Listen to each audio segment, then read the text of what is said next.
Hey everyone, and welcome to This Explainer. Today we're going to do something pretty cool. We're pulling back the curtain on one of the oldest, most pervasive, and frankly, most dangerous magic tricks on the internet: phishing.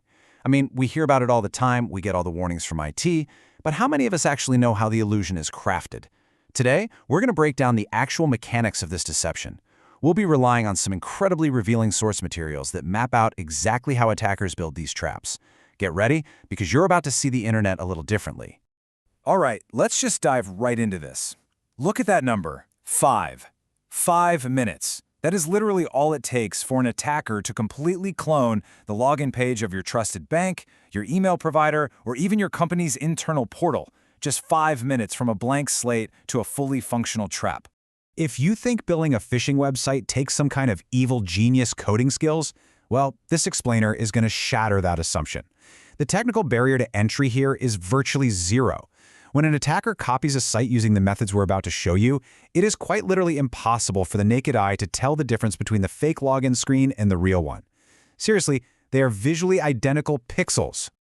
Here's how we're breaking things down today. We'll cover the 5-minute clone, the zero-cost arsenal, hacking the human mind, busting the green padlock myth, and finally, building your digital armor. And look, don't worry, we aren't just showing you this trick to scare you. We really want to teach you exactly how to spot the strings so you can confidently defend yourself. Okay, let's get into it. Section 1. The 5-minute clone. So how do attackers copy these sophisticated websites with such crazy speed? It's essentially a one-click transport process. An attacker doesn't sit there writing thousands of lines of code to recreate a bank's website. No way. They just save the full web page. They extract the HTML, which gives them the structure. They grab the CSS for all the styling and colors. And they pull the JavaScript, which handles all those interactive elements, like when a button changes color when you hover over it or an error message pops up.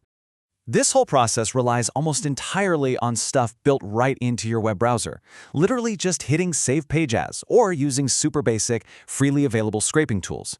It completely ruins that classic Hollywood movie trope of the hacker in a dark hoodie furiously typing green text into a black terminal, right? It's painless, it's seamless, and it creates a 100% convincing visual facade. But, just having a static picture of a website doesn't actually steal your password. And that brings us to what we call the fatal modification. The attacker really only needs to change one single line of code in that HTML document they just downloaded. Instead of the login form sending your data to the official site's secure server, they just change the form action destination. With just a few keystrokes, they completely redirect the pipeline straight to a server that they control.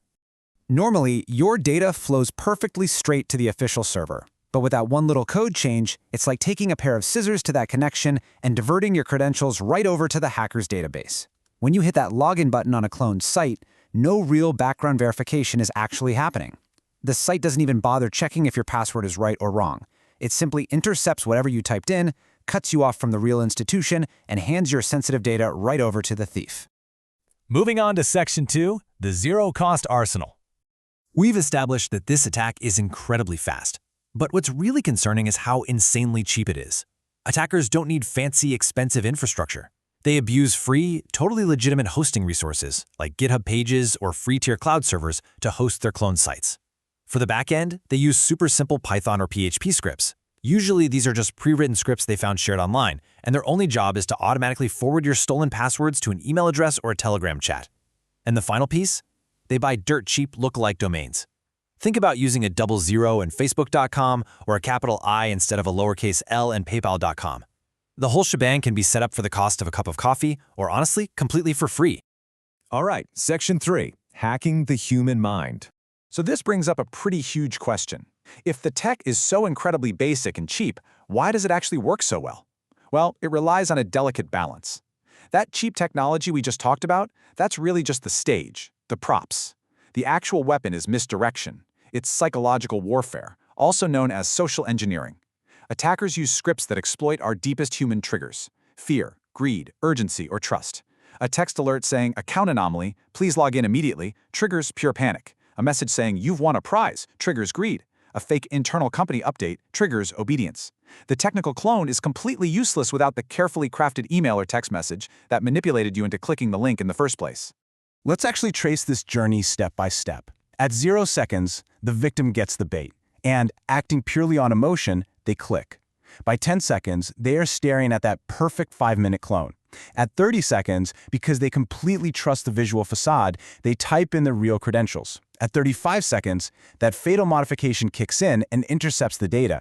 And within 60 seconds, the attacker is using those newly stolen credentials to log into the real website. It's a devastating domino effect. And here's the truly cruel irony of a phishing attack. The underlying system, like the bank's multi-million-dollar security infrastructure, was never technically breached or hacked. The attacker simply took the keys you willingly handed to them, walked right up to the front door of the real website, and just let themselves in. You literally did the hard work for them. Which brings us to Section 4, the green padlock myth. Okay, I want you to ask yourself this. Does a green padlock next to the URL mean a website is absolutely safe and legitimate? For years, we were all trained by web browsers and security tips to just look for the lock. So if the lock is there, you're golden, right? Yeah, wrong. Absolutely wrong. Here is the hard truth about HTTPS and that little padlock. All it means is that the connection between your computer and the server is encrypted. That's literally it. It just means nobody can eavesdrop on the data while it travels. But here is the massive catch. Anyone, including a hacker, can easily and freely get an SSL certificate for their fake domain. So if you're on a phishing site that has a green padlock, it simply means you are securely and privately sending your password directly to a criminal. The lock guarantees privacy, not identity. All right, let's get into our final section. Section 5, building your digital armor. So we know the trick now. How do we actually see through the illusion? Well, since we can't trust the visual design of the page, and we definitely can't trust the padlock, your absolute best defense is looking incredibly closely at the domain name in the address bar. Attackers are really banking on you just glancing right past it.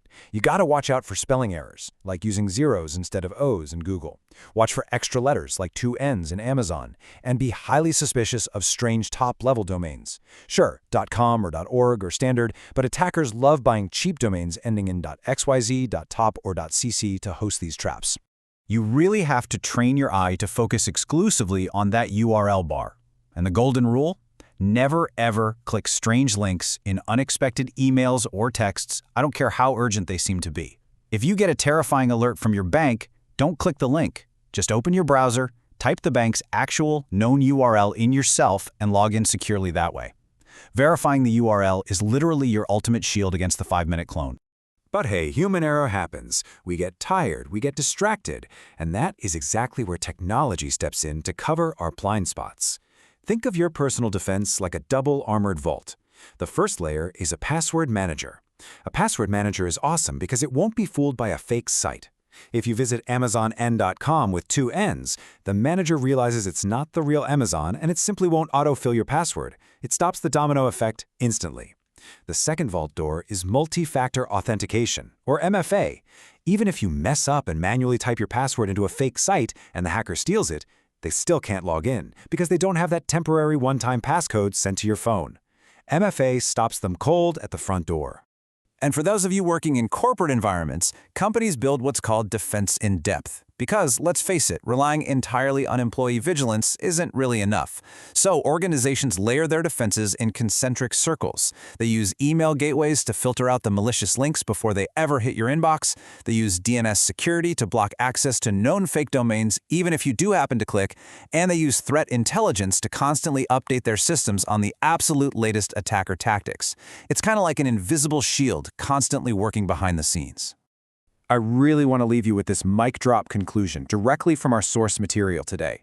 Hackers' real power isn't tech, it's exploiting human nature.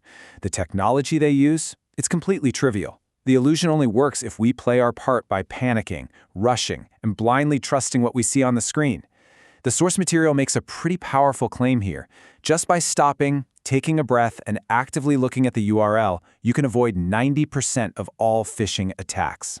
So I'm going to leave you with this final thought. Are you still going to rely on that little green padlock to keep you safe? Or are you ready to look a little closer at the domain? The next time an urgent email drops into your inbox demanding that you log in immediately, I want you to remember the 5-minute clone. Remember the fatal modification. Just stop, inspect the URL, and whatever you do, don't let them hack your mind.